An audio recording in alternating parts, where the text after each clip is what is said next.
There is an environmental mystery afoot, and it begins with the seemingly trivial detail that reveals a disaster of global proportions. One day, you notice that the honey you slather on your morning toast is more expensive. Instead of switching to jam, you investigate the reason for the price hike. What you find is shocking. The number of domesticated honeybees in the US has been decreasing at an alarming rate. This decline appears too big to be explained by the usual causes of bee death alone: disease, parasites, or starvation. The typical crime scene has almost no adult bees left in the hive, except perhaps a lonely queen and a few other survivors. It's full of untouched food stores and a brood of unborn larvae, suggesting that the adults vacated without waiting for them to hatch. But what's particularly eerie is that there is no telltale mass of dead or dying bees nearby. Either they have forgotten their way back to the hive, or they have simply disappeared. These mysterious disappearances aren't new. Humans have been collecting honey for centuries. But it wasn't until European settlers in the 1600s introduced the subspecies Apis mellifera that we domesticated bees. Since the 19th century, beekeepers have recorded occasional mass disappearances, giving them enigmatic names like disappearing disease, spring dwindle disease, and autumn collapse.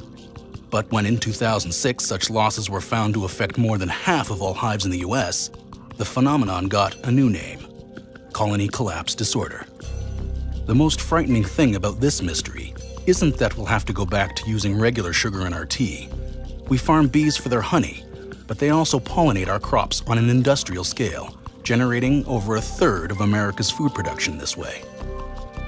So, how can we find the culprit behind this calamity? Here are 3 of the possible offenders. Exhibit A: pests and disease. Most infamous is the varroa mite, a minuscule red pest that not only invades colonies and feeds on bees, but also transfers pathogens that stunt bee growth and shortens their lifespan. Exhibit B: genetics. The queen is the core of a healthy hive. But nowadays, the millions of queen bees distributed in commercial hives are bred from just a few original queens, which raises the worry about a lack of genetic diversity which could weaken bees' defenses against pathogens and pests.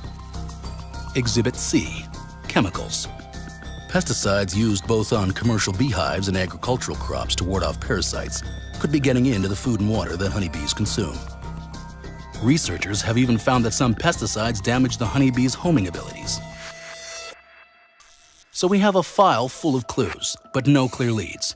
In reality, scientists, the actual detectives on this case, face disagreement over what causes colony collapse disorder.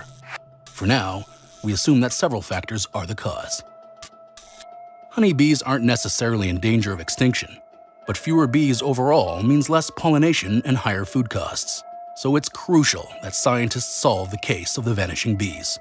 Because while having less honey might be a buzzkill, crop shortages are something that would truly sting.